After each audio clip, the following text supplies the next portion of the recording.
ദുബായിലെ പ്രധാന റോഡുകളിൽ താൽക്കാലിക ഗതാഗത നിയന്ത്രണം. നഗരത്തിന്റെ വിവിധ ഭാഗങ്ങളിൽ നടക്കുന്ന റോഡ് നവീകരണ പ്രവർത്തനങ്ങളുടെ ഭാഗമായാണ് നടപടി. വാഹന യാത്രക്കാർക്കുള്ള ബദൽ പാതകളും റോഡ്സ് ആൻഡ് ട്രാൻസ്പോർട്ട് അതോറിറ്റി നിർദ്ദേശിച്ചു.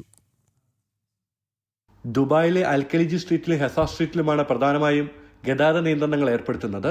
അൽഖലീജ് സ്ട്രീറ്റിൽ കെയ്റോ സ്ട്രീറ്റ് റൗണ്ടബൌട്ടിനും അൽവഹീദ സ്ട്രീറ്റ് റൗണ്ടബൌട്ടിനും ഇടയിൽ നിയന്ത്രണങ്ങൾ ഉണ്ടാകും. താൽക്കാലിക നിയന്ത്രണങ്ങൾ നാളെ രാത്രി 12 മണി മുതൽ ആരംഭിക്കും. തിങ്കളാഴ്ച പുലർച്ചെ 5 മണി വരെയാണ് ഇതുവഴിയുള്ള ഗതാഗതത്തിൽ മാറ്റമുണ്ടാവുക.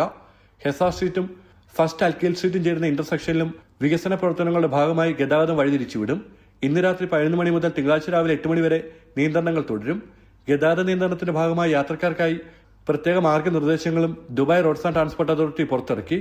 അൽ Asayel street, Al Sufouh street, Sheikh Zayed road എന്നീ ബദൽ പാതകൾ ഉപയോഗിക്കാൻ RTA നിർദ്ദേശിച്ചു.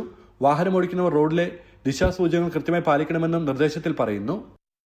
ജനം, ദുബായ്.